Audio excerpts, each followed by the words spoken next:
I recently watched a video where two Christian pastors were discussing why it was so important to spank their kids. I'll show you a couple of clips later in this video, partly because I want you to see for yourself how awful they are, and partly because I think they made a rookie mistake. They accidentally admitted all the things people like me say to criticize them instead of using coded language like abusive Christians usually do. And then I figured we should just have a bigger discussion about that abuse. In case you haven't figured out from the title of this video, my stance on this is not ambiguous, so I might as well put it out there for you. I am against hitting your kids for any reason. To my shock, that is somehow not a universal position. I wouldn't dream of hitting my own kids. I think doing that to your kids is abusive, and that if you do it, it's because you're a bad parent who really never should have become a parent. Also, let's stop calling it spanking. That's a cop-out. That makes it sound nicer than it really is. It is hitting. It's beating. It's child abuse. Spanking is something that should really only be done between consenting adults in the privacy of their bedroom. And I am judging you if you hit your kids. And I'm not going to read your comments below saying I'm wrong because this is YouTube, which means this is a one-way flow of information. They are so going to demonetize this. You guys, my Patreon is... Anyway, even though some people hit their kids because it's a cultural thing or they grew up with it, sometimes they do it for religious reasons. And conservative Christians especially have this long, awful history of physically abusing their kids. They usually quote similar Bible verses in their defense. Like there's Proverbs chapter 13 verse 24, which basically says, spare the rod, spoil the child. So if you're not using a rod to beat your kids, the thinking goes, you're spoiling them. There's also Proverbs 22:6, which says, train up a child in the way he should go, and when he is old, he will not depart from it. Train up a child. Which is a fancy way of saying, beat them into submission, or else. In 1994, a Christian couple, Michael and Debbie Pearl, wrote a book called To Train Up a Child, in which they basically advocated for hitting your kids in order to discipline them. It was, and still is, an influential book, especially in the world of homeschooling Christian fundamentalists. The thinking was, you gotta train your kids and set them straight in order to keep them on the righteous path. The sales of the books supported the Pearls' ministry called No Greater Joy, which they intend to mean like there's no greater joy than having kids, but actually sounds more like a threat. Like, oh, you're happy? Well, guess what? That stops now. There will be no greater joy for you in this house. I'm going to show you excerpts from their book because it's relevant to the video I saw recently. Yeah, I promise. I have not forgotten about the video. We will get there. And this book is very disturbing, so you are forgiven for skipping ahead through this. I know it is upsetting to many people. Here's an example of what I'm talking about. There's a part where the Pearls' 4-month-old baby girl is crawling up the stairs, so they hit her with a, quote, 12-inch long, 1/8 inch diameter sprig from a willow tree. They're using a tree branch to hit an infant for crawling. They could have just put up a baby fence, but no, tree branch for Jesus. They even admit that at 4 months, she was too unknowing to be punished for disobedience, but not young enough apparently to avoid violence. The Pearls also blame parents who don't hit their kids by saying you cannot afford to give in to indifference, laziness, or careless neglect, as if the child's moral survival is at stake unless you get violent. In a section called Magic Wand, they say not using a rod to hit a child means you are creating a Nazi. I don't know why that word is in quotation marks, or how that makes it any better. It's not true with or without the quotation marks. The Pearls talk about administering 10 slow, patient licks on a child's leg for not obeying your orders, and to continue hitting a disobedient kid until he is totally broken. Like the kid is some wild animal that needs to be tamed into submission until he can't fight back anymore. I'm not exaggerating about the submission thing either. The Pearls say, if you have to sit on him to spank him, then do not hesitate, and hold him there until he is surrendered. Prove that you are bigger, tougher, more patiently enduring, and are unmoved by his wailing. Defeat him totally. Accept no conditions for surrender. No compromise. You are to rule over him as a benevolent sovereign. What the hell? It's your child, not an opponent in some MMA match. I'm not a perfect parent by any means, but if you think parenting means ruling over your child like a tyrannical dictator, you're doing it wrong. And the Pearls even give rules about what weapon you should use against your children. If it's a little kid, then a foot-long willowy branch will do. But for a larger child, a belt or larger tree branch is effective. A belt! For a child! That's what their belief in Jesus led these Christian parents to do. How many kids suffered because their parents trusted Michael and Debbie? The Pearls and everyone who uses their advice are truly moral monsters. Now, I should say that some of these passages I just showed you have been modified in subsequent editions of the book. But what does not change is the gist of what they said. They are not taking back the underlying premise of the book. To them, violence is always the answer. Because Jesus or something. By the way, some Christian parents know how bad this could look if outsiders found out what they were doing. So they try to advise other Christian parents on how to get around that. In fact, there is one Christian activist who is still around today whose family used to have a website offering parenting advice to people. That website no longer exists, but the archives do. And when it comes to disciplining kids, check out what the old website said. And notice that it's clearly taking a cue from the Pearls. Almost all spankings will cause a brief red mark on the skin, especially on fair-skinned children. Be sensitive to this, and don't let your child out in public in shorts if there are red marks on the child's legs. Don't let your kid out in public if your abuse leaves red marks on their skin. Listen, if you are hitting your kids to the point where there are marks on them, you should not have kids because you're a horrible parent, Elizabeth. And here's the thing about the Pearls book.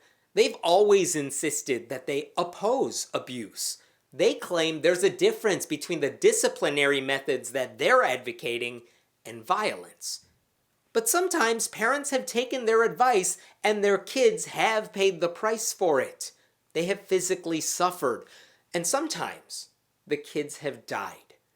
And every time the Pearls respond with something like, well, they did it wrong. We didn't tell those parents to go that far. As if you can suggest using a belt to beat your kids, but then claim you didn't say to hurt them. I'm not kidding. In 2011, after a third child died in connection with these teachings, the New York Times ran an article about the Pearls and asked them if they felt any responsibility for what happened.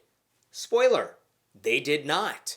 Mr. Pearl, 66, and Mrs. Pearl, 60, say that blaming their book for extreme abuse by a few unstable parents is preposterous, and that they explicitly counsel against acting in anger or causing a bruise.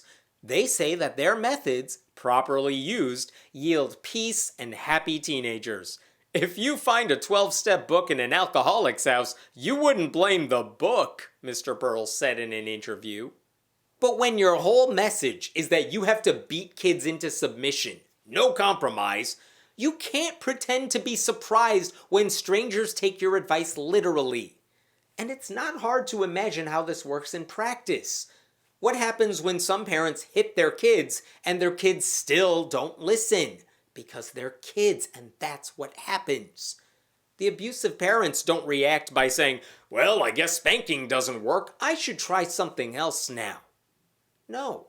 Instead, they just become more abusive. By the way, the cover of the Pearls book claims they've sold many hundreds of thousands of copies. That's probably an exaggeration, and I would not take their word for it, but the book is undoubtedly influential. It is so influential that the ideas the Pearls talked about remain popular even today among fundamentalist Christian families, even when the book is not cited as their source. So finally, that brings me to the video I saw recently. It makes no mention of the Pearls or their book, but the ideology is there. The video features Pastor Roger Jimenez and Deacon Oliver Gonzalez of Verity Baptist Church in Sacramento, California. That's a new independent fundamentalist Baptist church, kind of a fringe group, but one that lives and dies on social media. They may only have a few dozen people at a regular service, but the pastors mic themselves up and post their sermons online, often on YouTube, hoping their words will spread to thousands of people without criticism or context. And if that first name I said sounds familiar, it's probably because Jimenez first made news several years ago. Right after the Pulse nightclub massacre in Florida, in which nearly 50 mostly LGBTQ people were murdered, he told his congregation that the real tragedy was, quote, that more of them didn't die. He has also expressed a desire for the government to round up gay people, put them against a firing wall, put a firing squad in front of them, and blow their brains out. That's a direct quote. And it's not that most other Christians would agree with any of that, but Christianity didn't prevent Jimenez from saying any of that, which seems to be a flaw in the ideology. Usually, when we think of right-wing Christians, we think of people who say, I love gay people. I oppose what they do in the bedroom because the Bible says God disapproves, but I love sinners. But people like Jimenez go further. They demonize gay people and argue that the government should take lethal action. And of course, like a true conservative, Jimenez has denied saying anything violent. He would never hurt anyone, he says. He just thinks the government should do it, because the Bible says so. I say that to let you know Jimenez is not a good guy, but he wants you to think he is. So in this video, which looks very professionally made and is shot in front of the scenic Mount Shasta, he talks about where you should hit your kids and how it has to hurt, or else you're not doing it properly. God put a section of the body on the children that is an appropriate place to administer spanking. And of course, we're talking about the bottom. Right. There's a lot of nerve endings there, and there's a little extra cushion, and that's a place where you can administer a spanking in a proper way, and you're not going to injure the children, because the goal is to spank the children and to have it hurt, but the goal is to never injure them. Right. We of course want the spanking to hurt. If you're spanking your children and it doesn't hurt, you're not accomplishing anything. Don't injure them, you guys. Just hurt them. See? He's not violent. And he acts like there's only one reason we have a bottom. It serves no purpose other than to soften the blow, to provide a cushion, which just proves my suspicion that Roger Jimenez must be full of shit. Anyway, here's his buddy, Oliver Gonzalez, explaining why hitting kids is necessary. That when you actually spank your kids in a proper way, the response is one of love. Mm-hmm. The response is one of affection. It turns out that my kids actually love me more when I do spank them. And when I spank them, the result is that they learn to obey. Mm-hmm. And obviously that's the goal. What we're doing is we're raising adults who will learn to obey their boss at work, mm-hmm. learn to obey their pastor in their church, learn to obey their husband at home. Got that, ladies?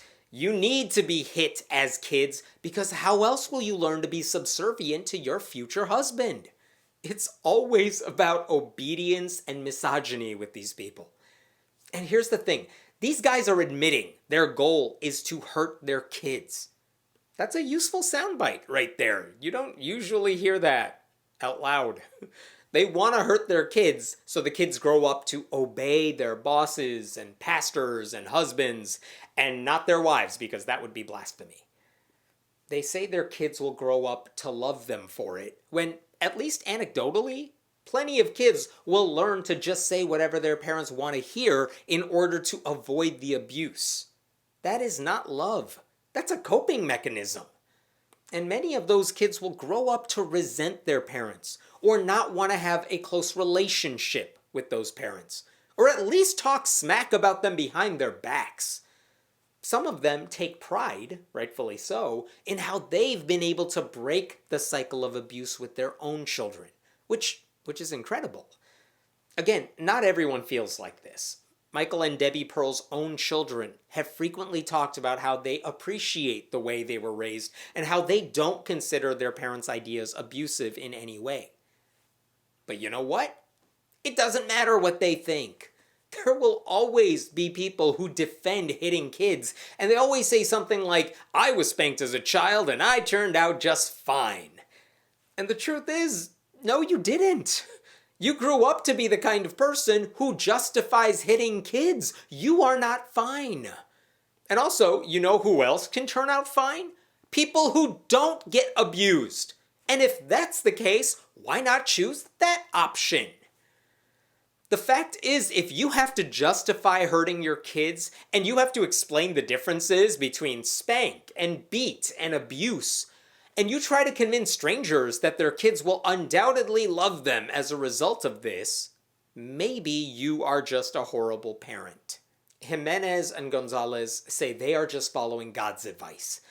But even then, why would you take parenting advice from the same God whose relationship with his only child is to sacrifice him? That same God, by the way, drowned nearly everyone else's kids. Noah's Ark is not some beautiful story about a devout family overcoming obstacles. It's about God committing an act of genocide against 99.9% of the people he supposedly created. God is not the parenting role model you want. And look, I understand getting frustrated with kids and feeling like nothing you say is getting through to them or stopping them from acting out. And I get constantly feeling like you're at the end of your rope. I've been there. I have so many privileges in my life, and it's still been really hard to raise kids. For people who don't have the benefits I do, it's so much harder. But none of that makes hitting your kids acceptable. It's a lazy solution for bad parents that only leads to bigger problems down the line. And you know what? If God said to do it, and you decide not to, you are a more moral person than God. Congratulations. What lesson are you imparting to your kids anyway? That violence can be the answer? That your kids should fear you? That your kids are not old enough to accept and understand logic and reason about why they should not be doing whatever it is they're doing, but they're somehow old enough to understand why they're getting smacked for it? Doesn't make any sense. But that broken brain thinking is what happens when you teach a kid that love and pain go together. I've said this in other videos before, but if your kids are not old enough to reason with you, then they are not old enough to hit. And if they are old enough to reason with you, then reason with them, you abusive moron! Don't lay your hands on them, or a tree branch for that matter. I don't care if you think your heart is in the right place. If your hands are not, you're the problem, not your kids.